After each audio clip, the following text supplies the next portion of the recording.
berinteraksi dengan Al-Quran. Saya diminta, kamu ada filenya Bu materinya? Enggak, supaya peserta nanti buka Al-Quran, bisa berinteraksi dengan Al-Quran. Ya, bawa Al-Quran.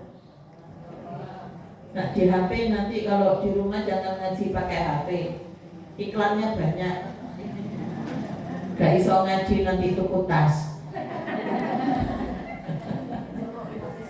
Iya, begitu ya. Jadi kadang-kadang tulisannya, apalagi sudah usia itu ya, jadi nyabang-nyabang nanti. Bukan tidak boleh, itu darurat ketika di perjalanan ya, kayak saya membawa Al-Quran kok berat ya, jadi tangannya ya. Jadi ini satu ketika saja, tapi yang ngaji di rumah itu pakai Al-Quran saja. Nah, sekarang kita akan berinteraksi dengan Al-Quran, bahas surat At-Tahrim. Temanya kan memelihara diri dan keluarga toh. Nah, kalau membaca ayat, membaca Al-Quran, pahami ayat sebelumnya supaya nyambung, gitu ya. Atau penutup dari ayat itu.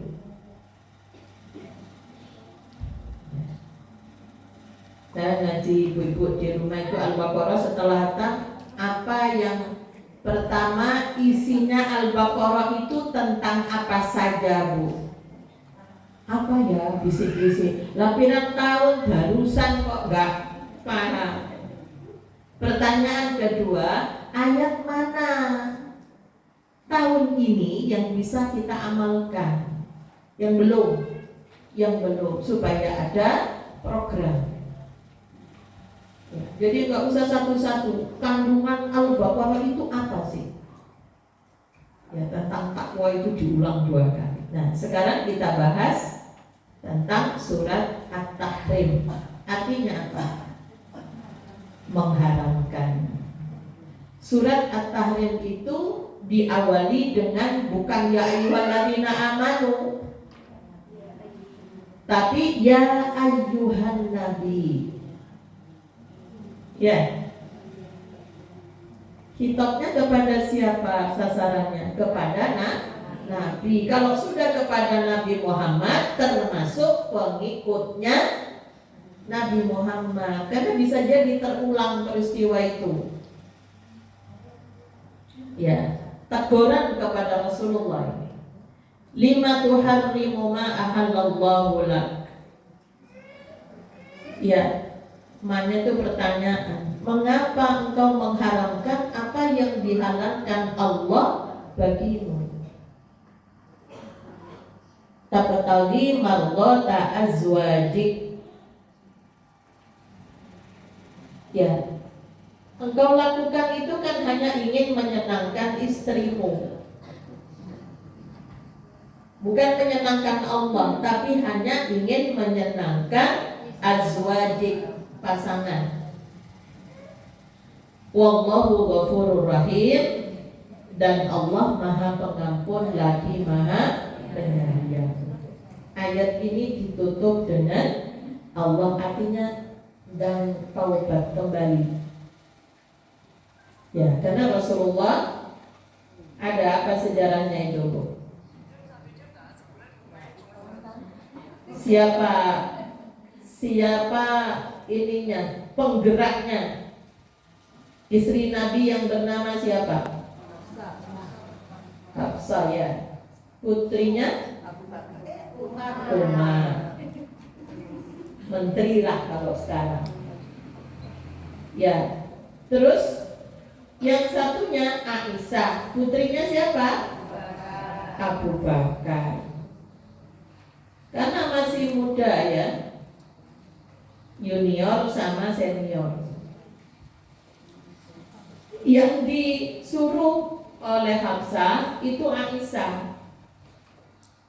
memohon pada Rasul kalau datang jangan minum madu. Ya, so podo-podo ini senior, anaknya menteri, yo manut kan? Aisyah ikut. Rasulullah itu cintanya di Aisyah.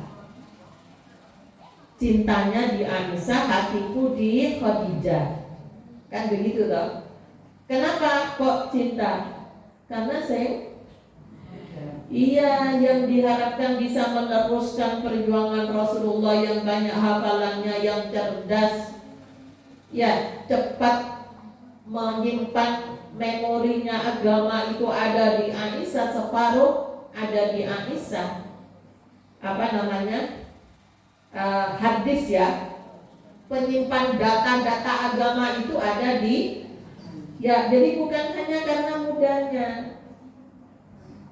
Ya, bagaimana mendapatkan cinta suami apabila kita sudah menjadi karwai, segalanya ada yang punya kelebihan. Ya, itu di situ. Kemudian si Hafsah itu kenapa cemburu ke Zainab? Karena yang bawa itu Zainab. Intinya di situ, itu perempuan. Tapi satu sisi, makanya di Al-Baqarah itu nanti hubungannya dengan Al-Baqarah itu. Ayat berapa itu? 19. Satu sisi Hafsah itu hafalan Al-Qur'annya bagus. Maka setelah Abu Bakar wafat, mushaf itu disimpan di rumah Hafsah, bukan di rumah sahabat Umar. Penggantinya kan sahabat Umar toh yang jadi khalifah. Kenapa? Karena Hafsah itu kuat hafalannya. Kedua, rajin puasa sunnah dan sholat malam. Tapi ada karakternya yang kurang bagus pada waktu itu, tapi beda. Kalau istrinya Rasulullah diingatkan ayat langsung berubah. Kalau kita ayatnya wis hafal. Itu bedanya ya. Jadi punya kelebihan ya si Hafsah. Nah, dia punya dua karakter yang awalnya tidak bagus, yaitu cemburuan. Yang kedua, minta tambahan belanja di Al-Ahzab 28-29 sampai hampir ditempeleng oleh ayahnya. Tapi Rasulullah masih membela. Hampir 1 bulan kalau nggak sadar didiamkan. Tidak layak gitu di Al-Ahzab itu. Istri seorang pemimpin yang dipikir pemimpin itu umatnya, tidak hanya keluarga. Iya, jaluk tambahan karena mau beli gelang, beli ini. Laki-laki yang disuruh Aisyah gitu ya. Jadi ini yang kisah dari peringatan Allah kepada Nabi Muhammad, mengapa engkau mengharamkan apa yang jelas-jelas dihalalkan. Itu gampangannya madu, tapi juga tidak ada penjelasan apa sih sebenarnya itu.